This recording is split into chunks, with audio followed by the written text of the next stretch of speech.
Hi everyone, it's me, Austin. Um, Today I wanted to get on here and just tell my story, alright? I don't know how many people this video will reach. I don't know if it might touch some of y'all watching it whenever you watch this video. I just hope it was just on my heart today and I just felt the need to want to share it. So, the story I'm going to tell you is a part of my life, alright? It's a part of me who's made me into who I am today, and I call it I Am Brave.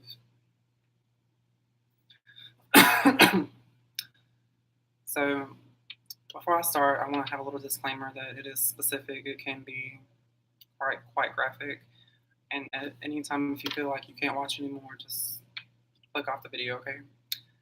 So, to start off my story, I do a letter to the reader. I say, "Dear reader or listener, I guess if you're listening to this, then you probably would like to know more about my story. If you know me well enough, then you probably only heard a synopsis about what happened to me. So before you listen any further, ask yourself if you really want to know what happened and why it still affects me today. If you are ready to continue, keep listening. If not, simply click out the video. Um, Hello, my name is Austin Lee Davis, and this is my story. If you've gotten this far, then you must be someone who truly wants to understand what I've been through, since you probably haven't quite fully understood. Let me take you back to the day that now has become my most worst nightmare and death. Are you ready? Let me take you back to May 15th, 2014.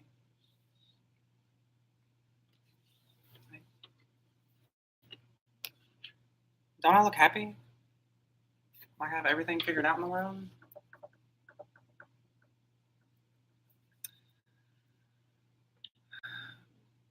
Like I was excited about my next step? Little did I know what was actually going to happen. Well, I think someone with a smile like that would be happy in life. Well, to be honest, I was, to a degree. You see, it was on this day that happiness, as I knew it, was completely compromised. But we'll get to that moment later. For you to completely understand, I'll have to take you back to the beginning of the day. So, May 15th, 2014 was just a normal day. So I thought it was. You see, at this moment in my life, I'm just a 17-year-old kid, and I honestly wasn't really sure where I was going. You see, today I woke up like every other day and I went to school. I attended Mayo High School for Math, Science, and Technology, and my days usually consisted of 6 full class periods and an internship at one of the local businesses in town. So this allowed me to get out of school around 2:30 p.m. each day. Since today is Thursday, I have what they call future soldier training at 4 p.m. like I do every Thursday since signing my initial contract back in January. The only thoughts in my mind at this time were graduation and leaving for basic combat training in July. Once 2:30 rolled around, I left school and I went to go grab some food at Subway that was right up the road. After eating lunch, I headed to the recruiting station.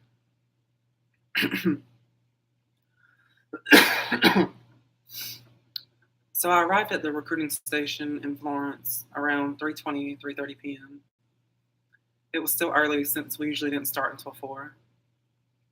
So instead of waiting in my car, I decided to go inside and wait.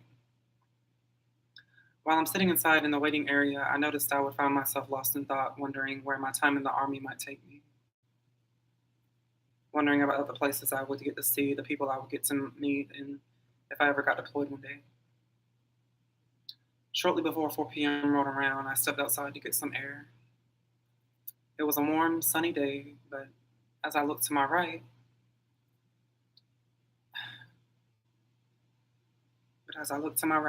I noticed some dark gray clouds coming up as if it might rain soon. What was a sunny yet humid day was slowly turning into a nightmare that I haven't been able to escape, and the storm coming was the first sign. As I'm standing outside, the sergeant who was over me steps outside and informs me that I could go home, that we weren't going to have training today. Me being me, I replied with, "Well, Sergeant, so this wouldn't have been a waste of my time. Can you just give me a PT test like you said you were going to do?" He replied and said, "Yeah, we can do that. We can go to the track and field up the road. Go wait in one of the government cars and I'll be out in a sec." Well, remember that moment I said we'd get back to later? Here we are. I decided to take a picture of myself as I was waiting in the car. Don't I look happy? Feel free to come back to the picture as you read or listen. Well, at this moment, I was happy. Yeah. I was happy to be joining the Army and knowing that I'm one step closer to starting the next chapter of my life. Now, let's continue the story. Once Sergeant got into the car and we were leaving to head to the track and field, he mentioned that he needed to run home to get some clothes. That way he could go to the gym later. I didn't see anything wrong with that, so I just said, "Okay, cool." The whole ride to his home was civil. Nothing was out of the ordinary. We arrived at his home and it was in a trailer park. He mentioned that he was trying to save money. As we pulled away, as we pulled up into the driveway, he mentioned that it would be a quick trip. I asked if it would be okay if I came inside to use the bathroom, and he said that was okay. Now, this is where the event happens, y'all. What you're about to listen to will be graphic and specific to the best of my memory. If you still want to know my story and how it still affects me, then continue listening. If not, then just simply click out the video.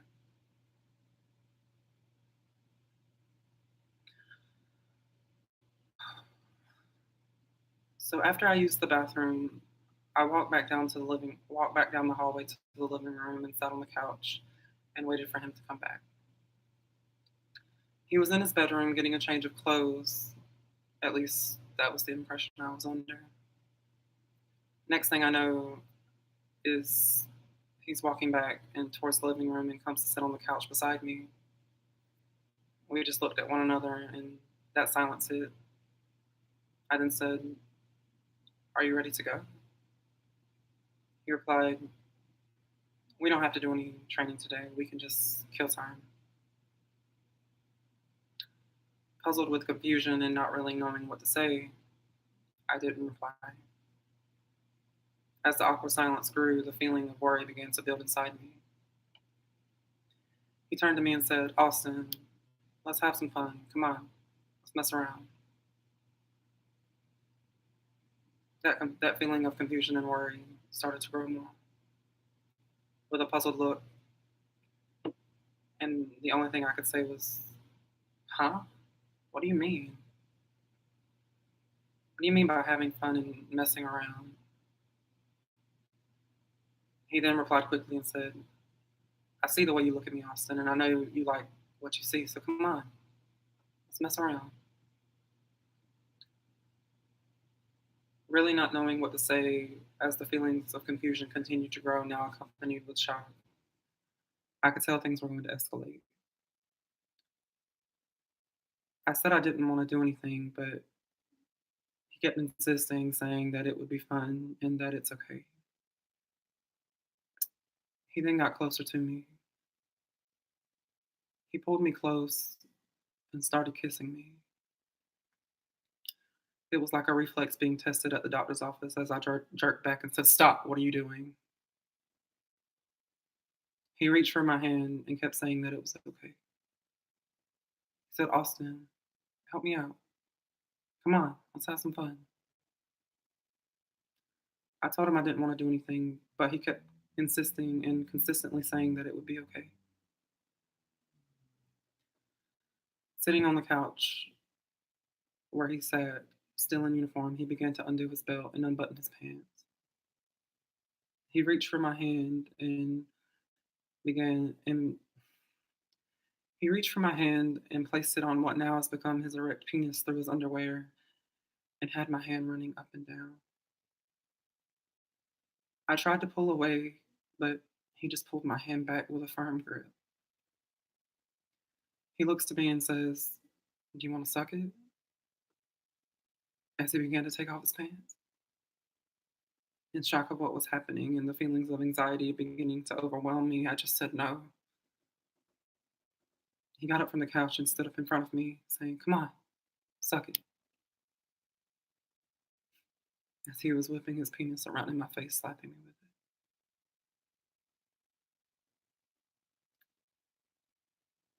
As the emotions and of fear continued to rise, tears of sadness started flowing from my eyes in that moment. And in this moment, I made a mental decision. I did what he asked me to do. After a while of performing oral sex, he stood me up and pulled me in close to kiss me some more. As I tried to pull away again, he me back with a firm grip. Have you ever had that feeling where you felt like you had an out of body experience while still being in the present moment? Well, in that moment where he pulled me back, I felt a shift.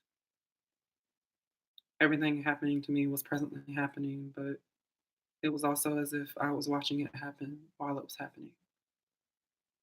The whole time I'm thinking to myself, what do I do?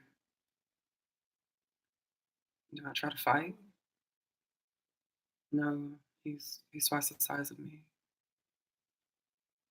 Do I try to run?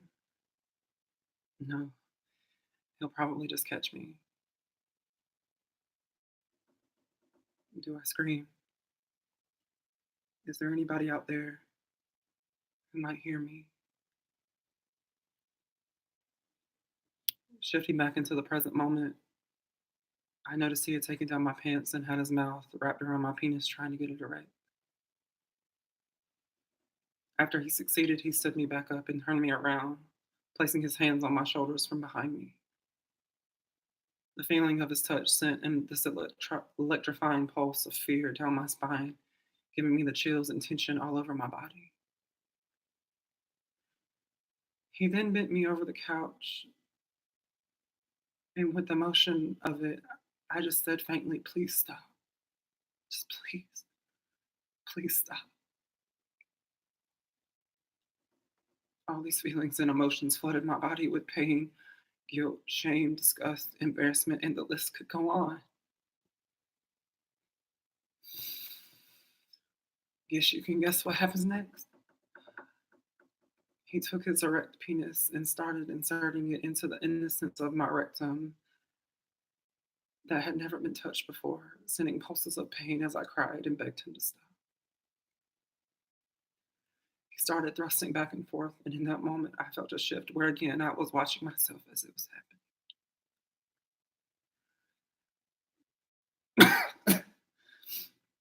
As I bent over the couch, all these emotions and feelings continued to flood my body, and all the pain felt turned to numbness as old Sergeant was getting what he wanted from me, and I didn't even see it coming. In this moment, I was just letting it happen because I just wanted it to be over. Once he was finished, he ejaculated on me just to give me some paper towels to clean myself off. Once I cleaned myself off and he cleaned himself, we put on our clothes and headed back to the recruiting station. The whole ride back for me was in complete silence. My mind was racing, screaming louder with words I couldn't even get myself to say. Thinking to myself, did that really just happen? What do I say? If I say anything, what will happen? Maybe, maybe I'm dreaming. Maybe it didn't happen. No one would ever believe me if I said anything. With all the racing thoughts, I somehow managed to tune back in since he was talking to me. "Don't say a word about what happened," he said. If you ever say anything, you won't have a career in the Army, and I'll personally make sure you never live to speak another day."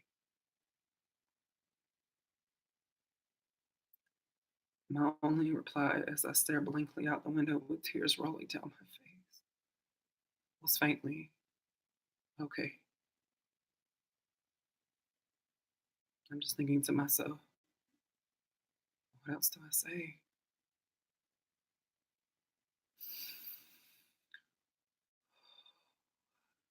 The days following, as I drove home from the recruiting station, all I could feel was every emotion I once knew going numb. It felt as if I was entering a world of complete and total darkness, as if all the light and life inside me was starting to go away. But on the outside, y'all, looking in, the only thing you could see is a smile covering the pain and not notice the sparkle of life in my eyes beginning to fade. The days following, I insisted on keeping myself busy. I walked through life and acted like nothing was wrong. I continued to manage my last few weeks of high school, being a lifeguard at two pools, my last summer of swim team, and continued to go to future soldier training before I left for basic combat training at the end of July. As days pressed forward during the summer, I noticed I found fewer good days. Every day I was battling an internal battle with the one question that to this day has always stuck with me. Why did this ever happen to me? What did I do to deserve this? Every day, no matter how busy or distracted I was, in hopes of trying to forget, I noticed and could feel the weights of guilt and shame grow silently heavier on me. As days passed through the summer, I would have days where I would be happy, days where I would be sad, days of irritability, and just days where I would be angry and mad. I felt like I was on this roller coaster of emotions where the high and lows would vary from day to day. Days at home leading into the date to be shipped to basic training were not the best. Every day at home with my mother seemed to be like it was one big argument. And where in the heat of the moments we both said things we didn't mean.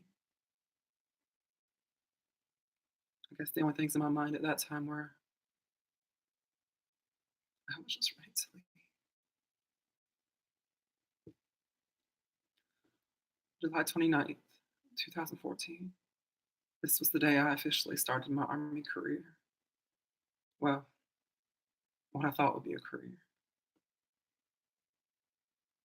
Looking back and reflecting on this day, I just remember feeling there in the moment, not really happy like I once was.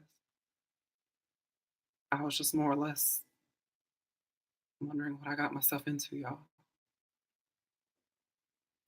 Over the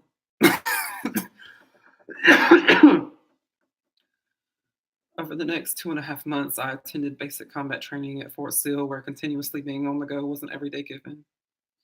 Constantly being and feeling on the go kept me distracted, and I didn't think about what happened.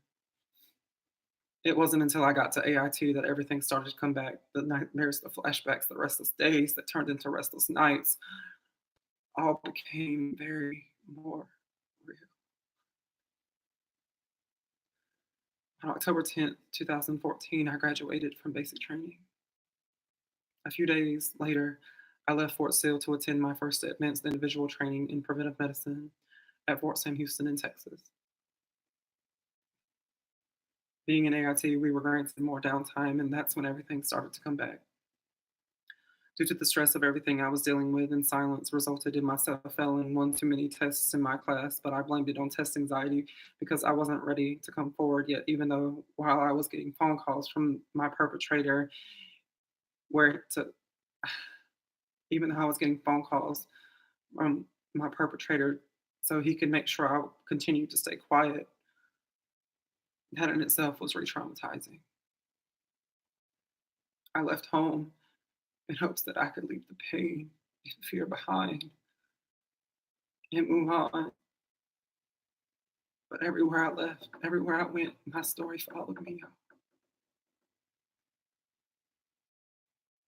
Since I failed one too many tests, I was forced to voluntarily reclass into a new military occupational specialty, but this time I couldn't choose.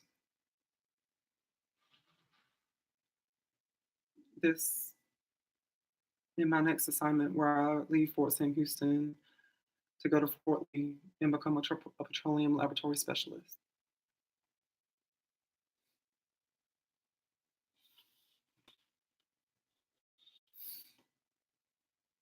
I got to Fort Lee on November 28th, 2014. And let me tell y'all, from the get go, it was a hellacious experience. Not to mention, the night I arrived was a dark gray night and was pouring rain, so locating the reception company was a challenge. For the next week, I was in processing at Fort Lee, and it was by far the longest week of my life. Feelings of tension were constant. We might as well have been put in jail since all the soldiers were congregated into one room every day.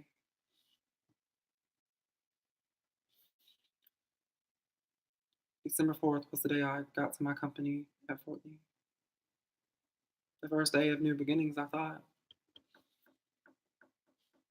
2 weeks later, after listening to a briefing on sexual harassment and sexual assault, where someone shared their story, led me to breaking down for the first time, where I finally got the courage to make a restricted report, so that I could seek counseling for what happened to me. While in therapy, as a part of my treatment, I was prescribed different medicines to help with sleep, concentration, and mood. And it seemed like with every passing day, it wasn't helping. But just like good old Sergeant just a short time ago said, it's okay. And that's what all the doctors at Fort Lee were saying too. But no one ever genuinely asked me if I was okay.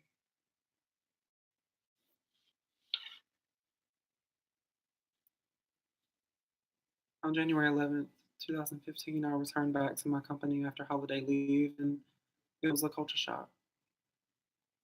The night that night before head count, I was on the phone with one of the recruiters back home inquiring if my packet to come work with them briefly for 10 days had been approved prior to me going to my first duty station. While on the phone, I noticed I had an incoming call, but it was from an unknown number. Him calling me from an unknown number was how he used to call me to make sure I wasn't talking. So while I was on the phone, I put the call on a three-way call, hoping and praying the sergeant first class would just be quiet and listen. I said hello. With hesitancy, Sergeant replied and said, "What are you doing?" I replied and said, "Getting ready for head count, Sergeant." With a sense of anger and worry in his voice, he then asked, "Why are you doing this to me? I told you what would happen if you ever said anything about this day, Austin. Mark my words." I replied calmly, but in fear. "I don't know what you're talking about, Sergeant. I have to go now." He began to feel more worried and concerned. "Where do you have to go? You're lying." I replied with, "I have to go to head count." That's when I ended the call. Prior to leaving head count, I called the sergeant first class back and asked if he had heard what the sergeant had said. He replied and said, "Austin, you need to report this. If you don't, our chain of command will." In my mind, I know what that meant. It meant my restricted report would now be unrestricted, so I asked if he could give me until Friday to make the report. Well, I wasn't given until Friday. His chain of command sent up the report and it came back down mine. And next thing I know, I'm being forced to make an unrestricted report and being pulled out of my class on the day I had a test just to talk to the CID, which mentally I wasn't ready for, as well as resulting in myself having to restart my training all over again for missing a test I wasn't allowed to make up. I'm still writing my story, y'all.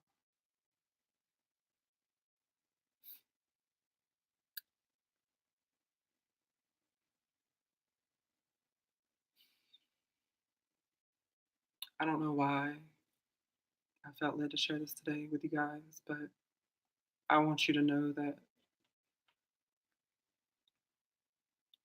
if you, the person watching this, has gone through something like this, or know someone who has gone through something like this, I want you to know that you are a very strong person.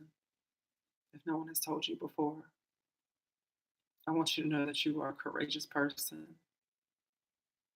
and that you have so much life to live. You watching this today tells me you are a strong person. You are a beautiful child in this world. Nobody, y'all, I mean, nobody deserves to have this type of trauma inflicted on them. Not only from the event, but the effects afterwards, to where you were blamed for something that was blamed that happened to you. Because that's what happened to me. I was blamed for something that happened to me. I didn't have the support. And so while in my mind, I know it's not my fault. I know I wasn't wrong. I know it wasn't my fault that this happened to me. But just like an affirmation, a positivity, once you get told something over and over and over again on repeat, you start to believe it, even if it's a lie, and a lie becomes the truth. I was told that it was my fault. I was told that I was making it up. I was told that I just wanted attention.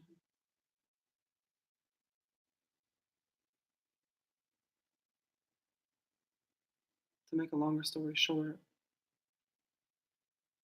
from 2015 to July of 2016, I attempted therapy on 4 different occasions. Those 4 different occasions, even the therapists in the military would blame me, y'all,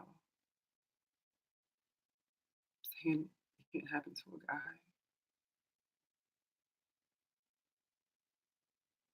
July of 2016, I attempted therapy for the last time, and I stayed consistent with it because prior to that, I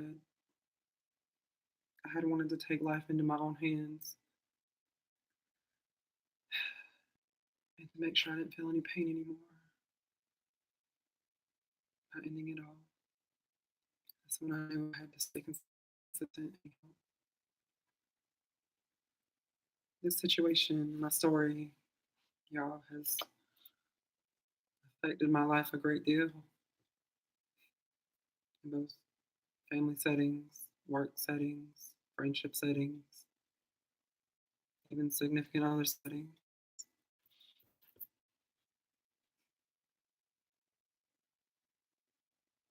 When you deal with things and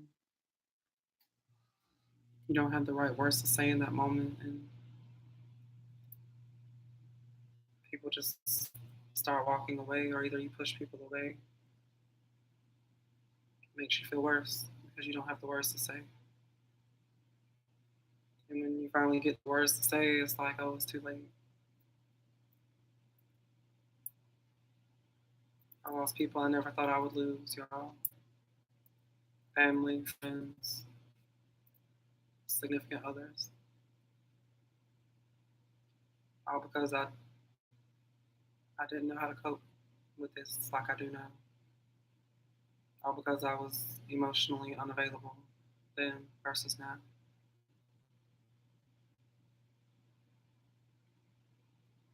Post traumatic stress, major depression, general anxiety are all very real.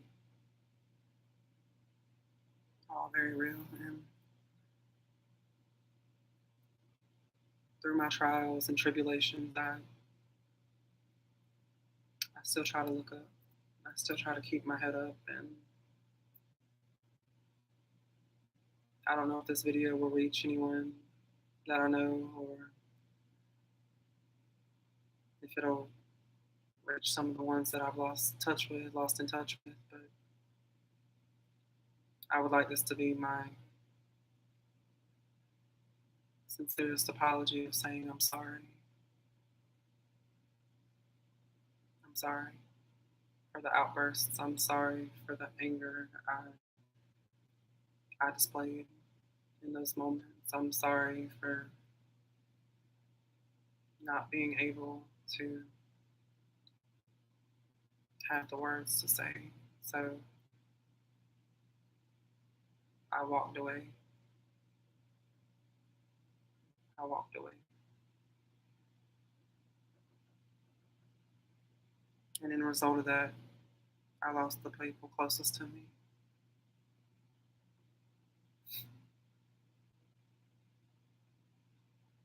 Going forward in therapy since 2016, it got worse before it got better. It got worse before it got better.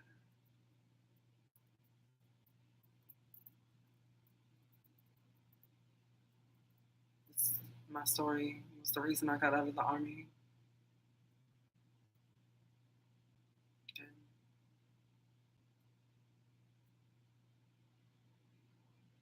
it still haunts me. Every day is a challenge. So I want you guys to know, if you're watching this and if you've been through something similar, I want you to know that you're a very strong person and that you are very courageous, and that I know days are hard. I know there are days that you don't want to deal with people. I know there are days where you may not feel like you can eat because you feel so disgusted. I know there are days where it's a struggle to get out of bed because I've been there. I still have some of those days, some of those moments, but that's all they are, is moments. The people I lost, that I pushed away, that I got angry at, when in reality I was just angry with myself. I truthfully wish they would have just told me to shut the fuck up and get out my feelings. Because, y'all, it's a cold, cold world when you're out there all alone. So, to you, a viewer watching this, if you have been through this, or if you know someone who has been through this, I encourage you to seek counseling, to seek friends, to seek someone you can talk to about it. Because I don't want you to be that person to bottle it all up and then go through cycles of depression to happiness, depression to happiness, to where each time you hit depression, it gets a little bit worse. Okay? Don't let the closet build. Don't let all the stuff packed away in your closet build up.